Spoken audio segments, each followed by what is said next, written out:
खोर्धा सदर थाना तापंग कलिंग मुंडिया खଣି भितर युवती मृतदेह उद्धार घटना तनाघना पचराउचरा पर युवती पुरुष बंधु को पुलिस गिरफ्त कर व्यक्तिगत कारण युवती को हत्या नहीं स्वीकार अभियुक्त देवाशीष ते पुलिस पचराउचर जमापड़ी जे गत जानुआरी 24 तारिख में तापंग निजिगड़ अंचल को जाइथिले देवाशीष और युवती से दिन व्यक्तिगत कारण युवती को हत्या करिथिला देवाशीष तदंत बेले जमापड़ा जे युवती शेष थर पर जोगाजोग रे थिला अभियुक्त निखोज युवती को खोजापी अन्य दिग को नहीं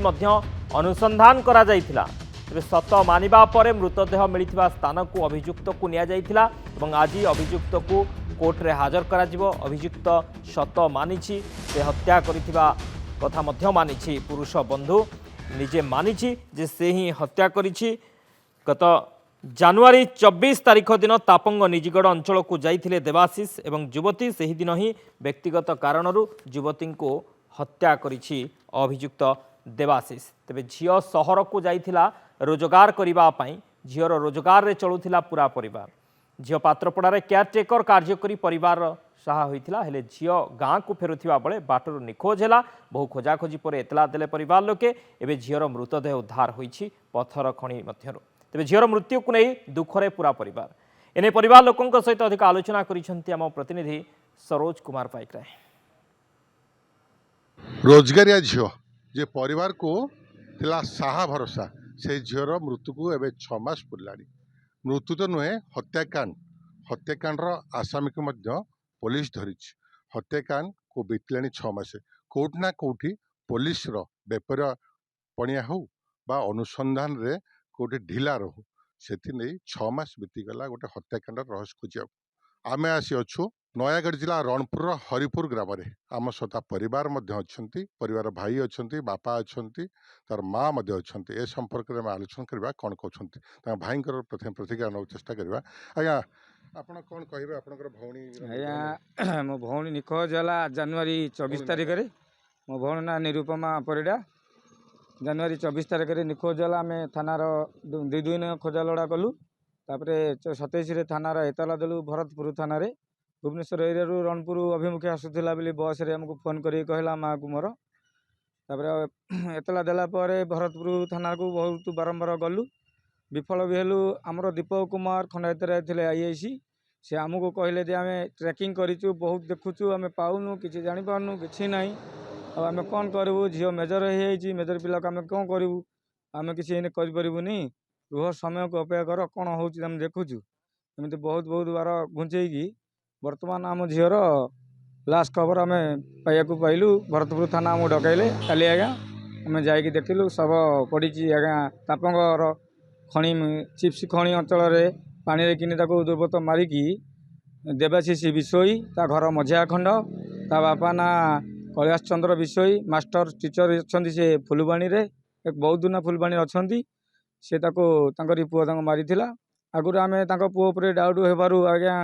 ताको आज्ञा डाकई आम रणपुर थाना को से भल बोली कहीकि पुओ समिति सभ्य सरपंच किसी लोक आसिक राजनीति लोक रणपुर थाना मुकुल नहीं गले आम आज्ञा विफल हेलु आम झीटा को पाइलु ना। काली आज्ञा पुओ निजे स्वीकार कला पुलिस भाई मान सहित सार सहित थी स्वीकार कला जानुआरी 24 तारिख दिन से निजे नहीं से खणी कि मारी मारिकी जुणा बुदा पानी रे पत्थर बांधिकी मड़ेकी जुणा बुदा मड़े जो लाश पड़ता से निजे नहीं देखी ता सांगे आमर हरिपुर गोटे थिला पिला चैतन्य नाहक नायकंकर नाती ना कान्हा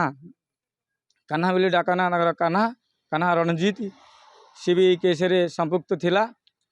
तेणुक सी भी आमको कहे तुम झील आ फेरबनी दुबई जारी इार जा सियाड़ जारी तुम झीर अकाउंट रू पैसा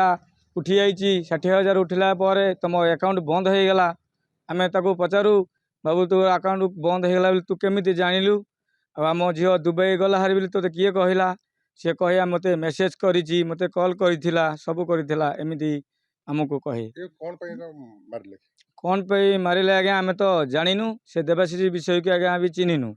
आम कान्हा रणजीत आम गाँव से पिलाटे को आम चिन्हिचु ए घटना को अधिक अपडेट नवा शुभ्रांशु सामंतराय खोर्धा रिपोर्टर आम सहित फोन लाइन जोड़ी होती। शुभ्रांशु कौन अपडेट सूचना अभियुक्त मानी कोर्ट रे हाजर करागला कि अभियुक्त को निश्चित भाव में बर्तमान आज सका जो 11टा बेले भुवनेश्वर कमिशनरेट पुलिस जिते सांबादिक सम्मेलन करते से दीर्घ 7-8 मासर यही जो हत्याकांड रहस्य को खोली मुख्य अभियुक्त देवाशीष बिशोई जे स्वीकार कर सी ही मारी पाखे मृत निरुपमार एटीएम कार्ड पासबुक 2टा मोबाइल सब जिन पाखर मिली से मृतदेह जो लुचि रखी चिन्हट कर पुलिस की सबकि खुलासा होती कि तथापि परिवार लोक गोटे अभियोग यही देवाशीष ना या पचरे आउ किए तेणु तार रहस्य बर्तमान केबे पुलिस खोलिबो ताकु मध्य परिवार लोक चाहि रहिछन्ति। ओके देवाशीष एका ना आउ किए अभियुक्त रहिछन्ति ताकू नहीं मध्य संदेह सृष्टि होछि परिवार लोकंकर एवं परिवार लोके नहीं मध्य अभियोग करूछन्ति। बहुत बहुत धन्यवाद शुभ्रांशु समस्त सूचना पाई।